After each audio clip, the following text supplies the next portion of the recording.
Like and subscribe and click the bell icon to get new video updates. Israeli police beat pallbearers at journalist's funeral. Israeli riot police have pushed and beat pallbearers at the funeral for slain Al Jazeera journalist Shireen Abu Akleh, causing them to briefly drop the casket in a shocking start to a procession that turned into perhaps the largest display of Palestinian nationalism in Jerusalem in a generation. The scenes of violence were likely to add to the sense of grief and outrage across the Arab world that has followed the death of Abu Akleh, who witnesses say was killed by Israeli troops Wednesday during a raid in the occupied West Bank. They also illustrated the deep sensitivities over East Jerusalem, which is claimed by both Israel and the Palestinians and has sparked repeated rounds of violence.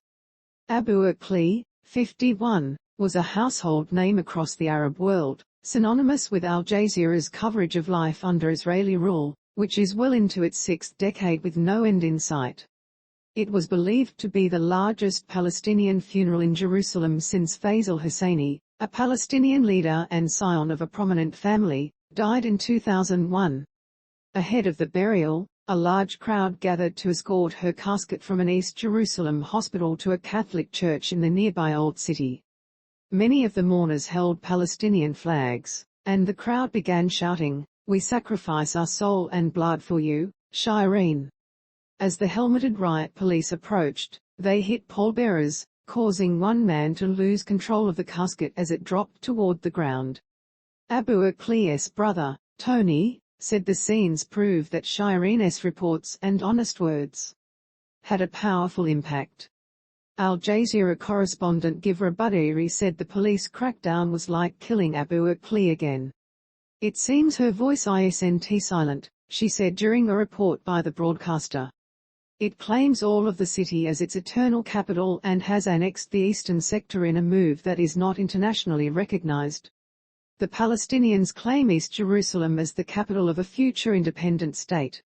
Israel routinely clamps down on any displays of support for Palestinian statehood. The conflicting claims to East Jerusalem often spill over into violence, helping fuel an 11-day war between Israel and Gaza militants last year and more recently sparking weeks of unrest at the city's most sensitive holy site. Outside of prayers at the Aqsa Mosque, Israel rarely allows large Palestinian gatherings in East Jerusalem and routinely clamps down on any displays of support for Palestinian statehood. Police said the crowd at the hospital was chanting nationalist incitement, ignored calls to stop and threw stones at them. They issued a video in which a commander outside the hospital warns the crowd that police will come in if they don't stop their incitement and nationalist songs. An Israeli official said the details of the funeral had been coordinated with the family ahead of time to ensure it would run smoothly, but that masses began gathering around the hearse of Shireen Abu Akleh and chaos ensued, preventing the procession from going along its intended route. The official spoke on condition of anonymity in line with regulations. Earlier this week, Abu Akleh's brother said the original arrangement was to move the casket in a hearse from the hospital to the church, and that after the service, it would be carried through the streets to the cemetery. Israeli occupation forces attacked those mourning the late Shireen Abu Akhleh after storming the French hospital in Jerusalem, where they severely beat the pallbearers, it said. The focus should be marking the memory of a remarkable journalist who lost her life, Saki said. "We regret the intrusion into what should have been a peaceful procession." During a Rose Garden event, U.S. President Joe Biden was asked whether he condemns the Israeli police actions at the funeral, and he replied, "I don't know all the details, but I know it has to be investigated." UN Secretary General Antonio Guterres was deeply disturbed by the confrontations between Israeli security forces and Palestinians gathered at St. Joseph Hospital, and the behavior of some police present at the scene, according to a statement from his deputy spokesman, Farhan Haq.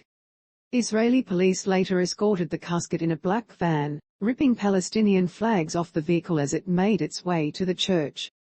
Later, they sang the Palestinian national anthem and chanted Palestine, Palestine. Before her body was buried in a cemetery outside the Old City. Her grave was decorated with a Palestinian flag and flowers. The Palestinian ambassador to the UK, Hussam Zomlot, and Al Jazeera's bureau chief, Walid El-Omari, placed flowers on the grave.